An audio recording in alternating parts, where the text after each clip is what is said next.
Seja bem-vindo a mais um GC Online. Nosso programa está iniciando e graças a Deus, porque nós estamos aqui reunidos mais um dia para receber da palavra do Senhor, para sermos edificados por ela, para adorarmos a Ele, para estarmos em comunhão. Junto comigo aqui no estúdio está a pastora Lívia Daniele, a Fernanda, o Alisson e juntos nós vamos hoje aqui então fazer mais um GC Online para a glória de Deus. Vamos orar antes de nós iniciarmos esse GC nesse momento. Senhor Jesus, muito obrigado, Deus. Obrigado porque as Tuas misericórdias são sobre nós. O Senhor tem nos sustentado, nos guardado, nos protegido, porque o Senhor marcou esse encontro conosco hoje aqui. Que em nome de Jesus o Teu Espírito Santo possa nos conduzir, nos direcionar em todas as coisas. Que cada pessoa que nos acompanha nesse momento, seja pela TV ou pela internet, possa ser abençoada pelo Senhor. Em nome de Jesus. Amém, amém e amém.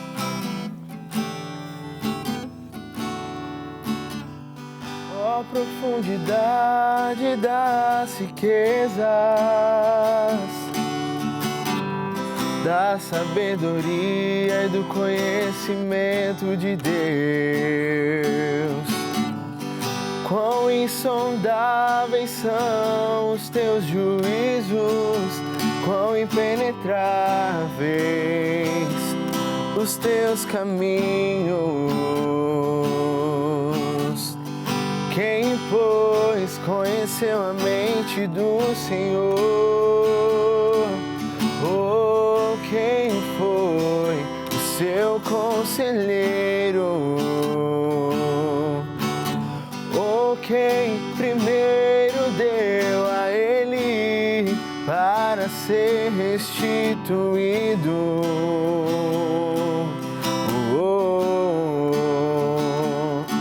Porque dele, por meio dele, para ele são todas as coisas.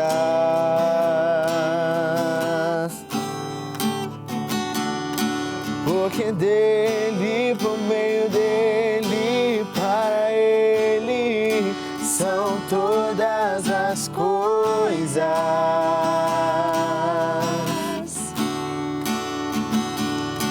Nunca foi sobre nós, nem sobre o que podemos fazer. É tudo sobre você, tudo para você, Jesus. Nunca foi sobre nós, nem sobre o que podemos fazer. É tudo sobre você, tudo para você, Jesus. E quem sou eu? E o que eu tenho pra te oferecer? É tudo sobre você, tudo para você, Jesus. E quem sou eu? E o que eu tenho pra te oferecer? É tudo sobre você, tudo para você, Jesus. A Ele a glória,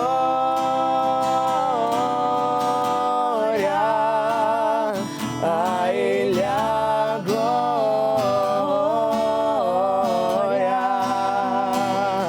a Ele a glória, pra sempre, amém.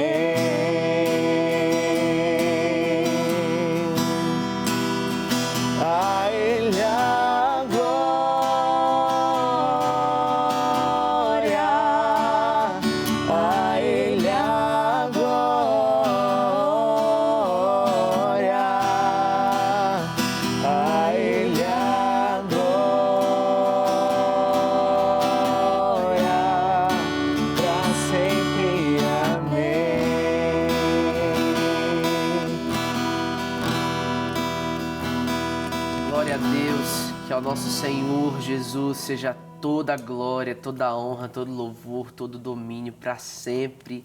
Amém. Esse é o tema do nosso GC Online de hoje, nosso estudo de hoje. A Deus toda a glória. Eu convido você já a pegar a sua Bíblia, a sua agenda da igreja, assim como a gente tá. Senta aí no seu sofá na sua casa, ou onde você estiver, e vamos juntos então mergulhar nas preciosidades do texto da Palavra de Deus. É uma passagem tão maravilhosa, tão conhecida, como nós acabamos de cantar sobre ela, né? Nós cantamos e falamos tanto sobre essa passagem. Vamos juntos para Romanos, capítulo 11, a partir do versículo 33. Romanos 11, do 36 ao 36, do 33 ao 36, nós vamos ler a palavra do Senhor nesse momento. E diz assim: ó profundidade da riqueza, da sabedoria e do conhecimento de Deus! Quão insondáveis são os seus juízos e quão inescrutáveis os seus caminhos! Pois quem conheceu a mente do Senhor? Quem se tornou o seu conselheiro? Quem primeiro lhe deu alguma coisa para que lhe seja recompensado? Porque todas as coisas são dele, por ele e para ele. A ele seja a glória eternamente. Amém. Glória a Deus. É um hino de adoração, né? A minha Bíblia, inclusive, ela traz esse título, hino de adoração. Porque, na verdade, nesse momento aqui, o apóstolo Paulo está se derramando diante de Deus, diante do conhecimento de Deus. Se nós observarmos, como nós já estudamos em outros momentos aqui no nosso GC Online, os capítulos anteriores a esse, né, e os versículos anteriores também, principalmente do capítulo 9 ao capítulo 11 do livro de Romanos, é uma parte bem assim difícil de interpretar. A gente fica pensando, tentando entender, é uma parte até complicada, até, né, de uma certa forma. E Paulo aqui, de acordo com os estudiosos, ele constrói um argumento teológico muito profundo. É como se ele estivesse escalando uma alta montanha enquanto ele constrói todo o seu argumento. E aí ele vai falar sobre a eleição, sobre a rejeição de Israel e sobre assuntos muito difíceis para a gente conversar, para a gente debater. Você pode até procurar depois no YouTube os programas anteriores e você vai encontrar, né, algumas curiosidades desses últimos capítulos. Mas aqui, a partir do versículo 33, é como se o apóstolo Paulo ele tivesse, enfim, chegado ao ápice dessa montanha. Depois dessa escalada árdua, depois de suar, de cansar, depois desse trabalho todo, é como se Paulo tivesse chegado lá no ponto mais alto dessa montanha. E agora, né, lá nesse lugar alto, Paulo contempla um belo horizonte, né? Um lindo horizonte. E agora ele se derrama. Que horizonte é esse que ele contempla? A glória de Deus. Depois de se apoiar, de subir em todo um conhecimento do poder, da grandeza, da soberania, da graça de Deus, Paulo não tem mais o que fazer, a não ser se derramar em louvor ao Senhor. E diante de tudo isso, ele começa dizendo, né? Ó profundidade da riqueza, da sabedoria e do conhecimento de Deus. É muito profundo. O conhecimento de Deus, a sabedoria de Deus é muito profunda. Por isso que nós não conseguimos dar conselhos a Deus. Às vezes a gente acha, não é, que a gente vai conseguir aconselhar a Deus com a nossa sabedoria, com a nossa experiência, com a nossa vivência. Mas é impossível, porque como o apóstolo Paulo está dizendo aqui, que a riqueza, né, a profundidade da riqueza, da sabedoria e do conhecimento de Deus. Ele é a própria sabedoria, ele é o dono de todo o conhecimento. A gente até canta, né? Dono de toda ciência, sabedoria e poder. Esse é o Deus a quem nós servimos, não é, pastora Lívia? E assim, é tão bonito a gente ler, porque o texto vai dizer que a profundidade da riqueza de Deus. E a profundidade da riqueza de Deus é aquilo que Ele fez, aquilo que Ele é, né? Ele nos deu deliberadamente e por graça e misericórdia a salvação. É uma riqueza que Deus deu para nós. É uma das principais, né, dádivas que a gente recebe de Deus, é a questão da salvação. Então, Ele é rico, Ele é profundo e rico. E a gente vê Paulo com essa sensação, né? Porque, às vezes, a gente tem aquele entendimento de que quanto mais eu estudar, mais eu vou saber de Deus e mais eu vou ficar, tipo, super, muito crente, muito entendida das coisas. Mas Paulo, ele sobe esse pico do monte, que na verdade não é o pico, né? Não é tudo que ele pode encontrar, mas em tudo que ele já estudou, em tudo que ele aprofundou, ele viu que Deus é infinito. É inescrutável a sabedoria de Deus, ou seja, a nossa mente finita não pode chegar até o fim do conhecimento, da sabedoria de tudo aquilo que Deus é.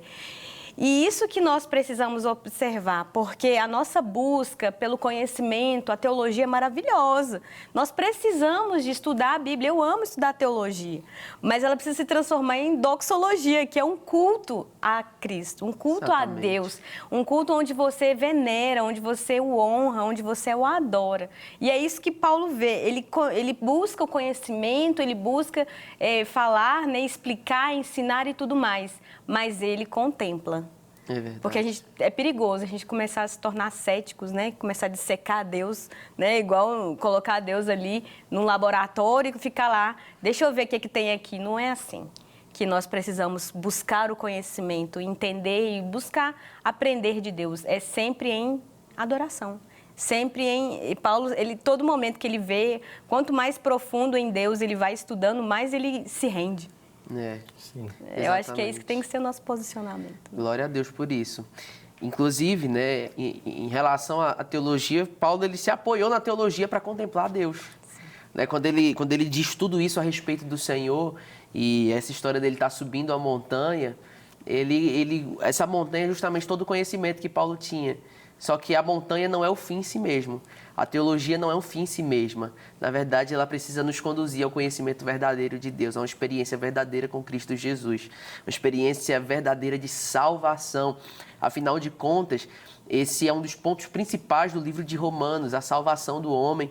E nos capítulos 9, 10 e 11, é exatamente essa equação da salvação que para nós é até, de uma certa forma, é impossível a gente entender.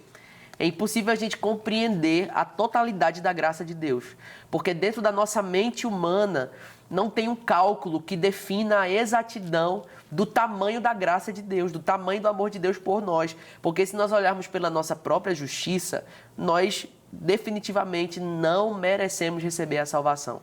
Não existe um caminho que nós possamos trilhar a fim de pegarmos a salvação como um troféu e dizer, eu conquistei. Tem até um teólogo, não lembro agora qual que é o nome dele, mas ele diz que ninguém poderá chegar diante de Deus no grande dia e dizer, eu estou aqui porque eu mereci. Não existe ninguém que consiga pegar essa graça de Deus com as mãos e tomá-la para si. É o Senhor que de uma forma tão graciosa, tão maravilhosa, opera na sua soberania, na sua providência, para nos salvar.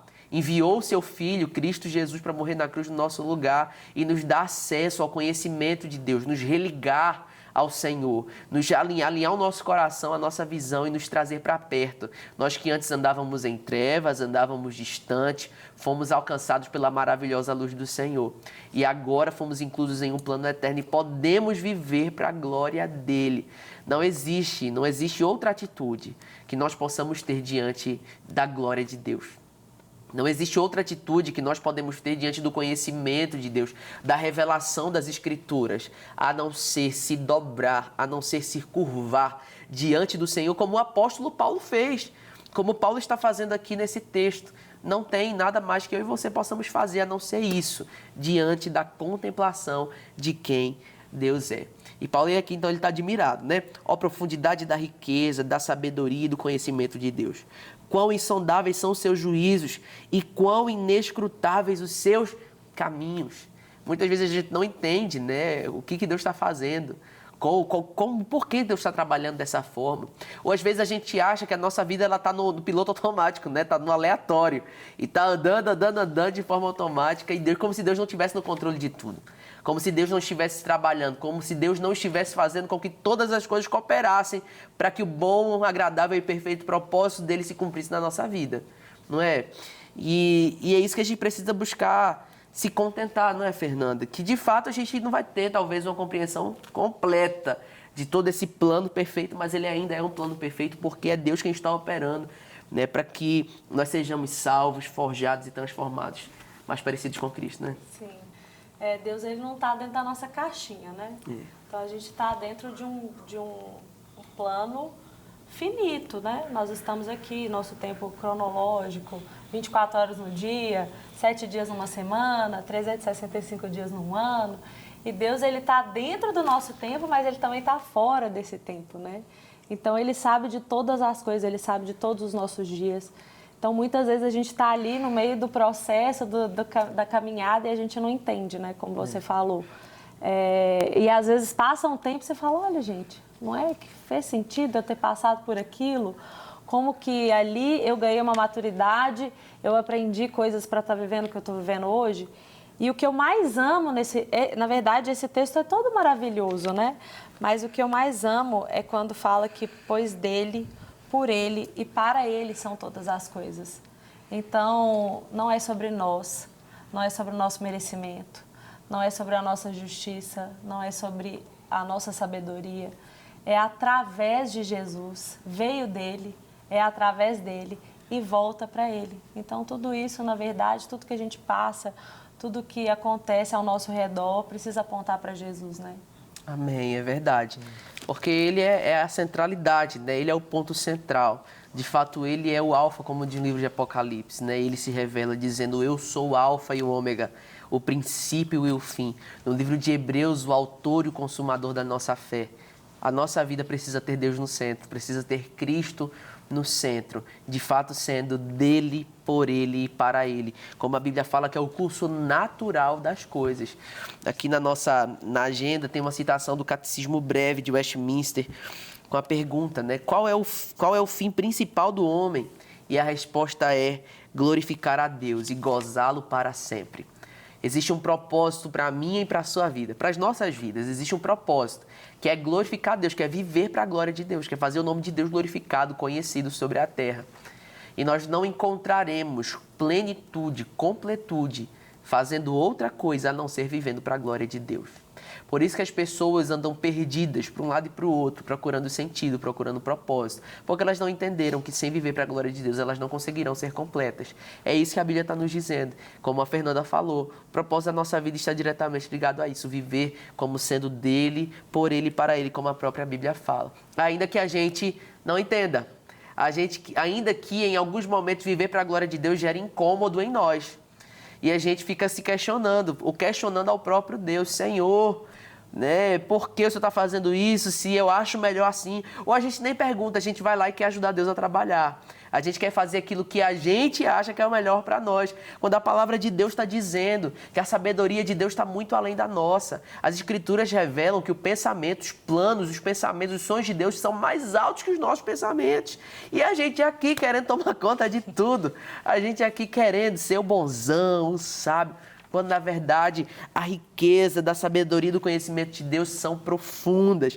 Os seus pensamentos, seus juízos são insondáveis, inescrutáveis os seus caminhos. E aí, no versículo 34, o apóstolo Paulo ele faz um questionamento, uma pergunta que deixa a gente no ar. Pois quem conheceu a mente do Senhor? Quem se tornou o seu conselheiro? Quem de nós pode dar algum conselho para Deus? É igual nós, filhos, né, ou netos, às vezes queremos dar conselhos para os nossos pais e para os nossos avós e eles logo respondem em um tom de quem é você para me aconselhar? Você tem mais experiência de vida do que eu? Você já passou por essa fase que eu já passei? E nós não passamos. Eles, de fato, têm mais experiência, são mais velhos, viveram mais e tem muito que nos ensinar. É claro que, em algum momento ou outro, a gente vai poder ajudar de alguma forma. Mas quem somos nós para aconselhar a Deus, né, Alisson? Quem somos nós para colocar Deus contra a parede e dizer se o senhor não fizer isso, o senhor está errado. Eu que estou certo. A gente tem essa mania, não tem às vezes? Sim. E algo que me chama muita atenção é o fato do tamanho da revelação de Deus que Paulo tem aqui. Então ele entende que existe uma eternidade no conhecer, existe uma profundidade no conhecer. Então é algo que, igual a Bíblia fala, né, sobre conhecer e prosseguir em conhecer. Até que ele chega num ponto de entender o caráter de Deus, que ele fala assim, quem foi que deu alguma coisa a ele primeiro para que fosse instituído? Então, tipo assim, ele chega, exatamente a palavra que a pastora Lívia usou num momento de rendição, de rendimento, que ele olha para si e ele fala assim, eu não tenho nada para oferecer para Deus. Eu não tenho nada que se compare à profundidade da sabedoria de Deus. Então, como eu posso ser conselheiro de Deus? Então, é muito sobre Paulo ter entendido quem era o Senhor da vida dele, quem ele queria que fosse o Senhor da vida dele. Então, a partir do momento que nós nos vemos como Senhor, a gente acha que a gente chega num ponto até de aconselhar a Deus. Falar, Deus, mas e se fizer dessa forma aqui? Eu vou fazer isso aqui, aí o Senhor faz isso. A gente se vê muito fazendo isso. E eu vejo Paulo chegando num ponto aqui de humildade, de reconhecimento, de assim, eu não posso aconselhar a Deus. Nada que eu sei se compara àquilo que Deus é. Então, é algo que me chama muito a atenção, essa grande revelação de quem Deus é que Paulo teve. É verdade. Glória a Deus por isso. Né? Bendito seja o nome do Senhor, que a gente possa, diante dessa revelação, também nos render diante dele, viver essa rendição.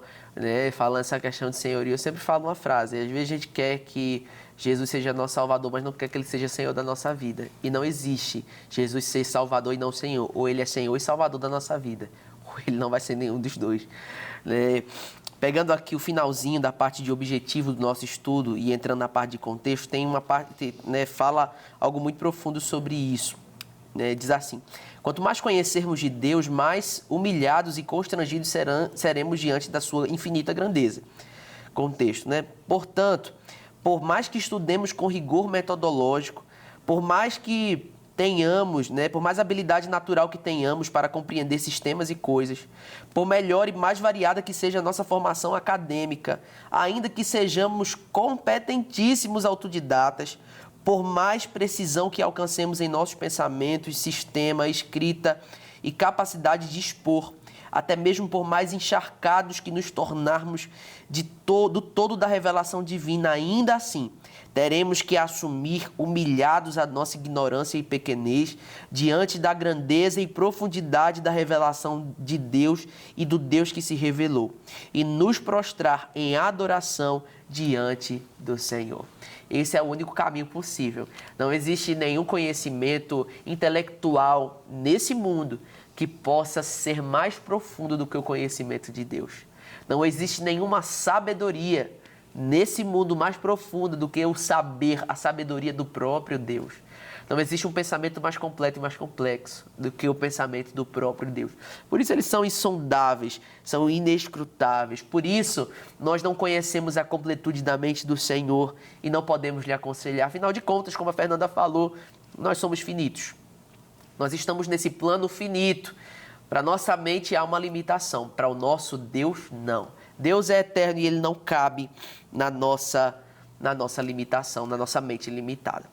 E seguindo o texto no versículo 35, diz assim, quem primeiro lhe deu alguma coisa, para que lhe seja recompensado. Ou seja, às vezes a gente cobra as coisas de Deus, né? Meio nada a ver, como se Deus ele tivesse uma dívida com a gente. Mas Deus ele não nos deve nada, afinal de contas, quem primeiro deu a ele, para que ele devesse algo a nós. Pelo contrário, tudo que nós recebemos, tudo que nós ganhamos vem da graça, do favor não merecido. E o apóstolo Paulo, quando ele escreve isso no versículo 35, ele cita Jó 41:11. O livro de Jó é maravilhoso. É um livro que fala sobre tanto sofrimento da vida de Jó, mas que revela tanto sobre a soberania de Deus, sobre a grandeza. Jó 41:11 diz assim, quem primeiro deu a mim para que eu lhe retribua? Tudo que existe debaixo do céu é meu. É tudo do Senhor. Tem até aquela canção que a Lívia gosta que diz, tu não me deves nada, Senhor. Não é? Porque o Senhor ele não tem uma dívida com a gente. Na verdade, somos nós que temos uma dívida impagável com Ele. Mas graças a Deus que somos alcançados por essa graça e por esse favor. E diante disso, não existe nada, né, para nós fazermos e vivermos além de viver para a glória dEle, né, Lívia? Exatamente. E uma vida de glorificação a Deus requer essa rendição e obediência.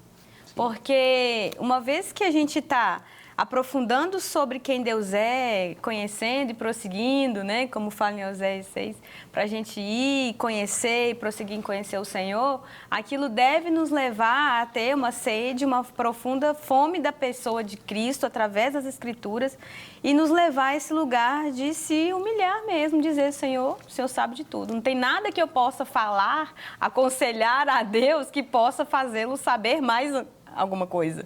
Eu não vou tornar Deus mais sábio, né? Nunca, jamais. É o contrário. Ele é que vai me trazendo essa sabedoria e esse entendimento de quem Ele é e de quem eu sou e de todos os meus caminhos diante dessa rendição que eu tenho diante dEle, em obediência, né? Porque a gente tem que reconhecer que Deus é grande, que Ele é maravilhoso, que Ele é insondável, que Ele é tudo aquilo que a palavra diz que é, mas eu preciso de ter um coração que obedece.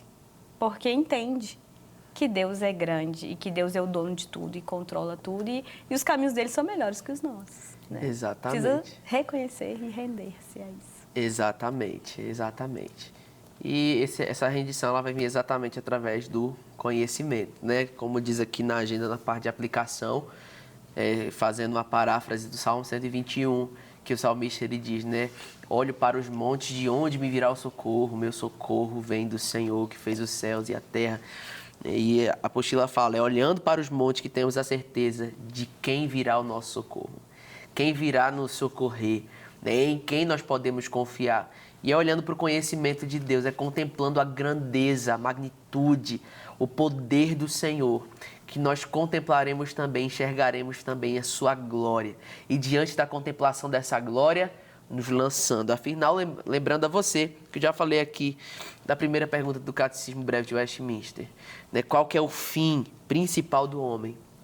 É viver para a glória de Deus. É glorificar a Deus e gozá-lo para sempre. É sentir prazer, se deleitar no Senhor. Como diz o Salmo 37, verso 4. Deleita-te no Senhor e Ele concederá o desejo do teu coração. O que é deleitar-se? É sentir prazer, se agradar do Senhor. Então, antes de buscar o desejo do seu coração, deleite-se no Senhor, porque o desejo do seu coração vai ser só algo a mais, vai ser só um acréscimo. Se você está se deleitando em Deus, isso é suficiente para a sua vida. Viver, né, para a glória dEle, entendendo que tudo é dEle, tudo é por Ele, é para a glória dEle. Amém?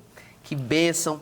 Nós estamos concluindo então aqui o nosso estudo e mais um GC Online. Que o Senhor possa fazer com que essa palavra brote dentro de você, ela possa germinar, crescer, dar muitos frutos para a glória do nome dEle. Que bom que você ficou aqui com a gente. A gente espera no próximo programa. Que o Senhor te abençoe. Vamos orar para encerrar? Senhor Jesus, obrigado por mais um GC Online, obrigado pela Tua palavra, pelo conhecimento do Senhor. Que o Senhor curve o nosso coração diante da Tua presença, diante do Teu senhorio. Nós queremos viver Te amando, Senhor, queremos viver para a Tua glória. Que o Senhor abençoe cada um daqueles que estão nos acompanhando, nos assistindo pela TV ou pela internet, que possamos estar juntos ainda por muitos e muitos programas, em nome de Jesus. Amém, amém. Deus te abençoe. Nunca foi sobre nós, nem sobre o que podemos fazer. É tudo sobre você, tudo para você, Jesus. Nunca foi sobre nós, nem sobre o que podemos fazer. É tudo sobre você, tudo para você, Jesus. Nunca foi sobre nós, nem sobre o que podemos fazer. É tudo sobre você, tudo para você, Jesus.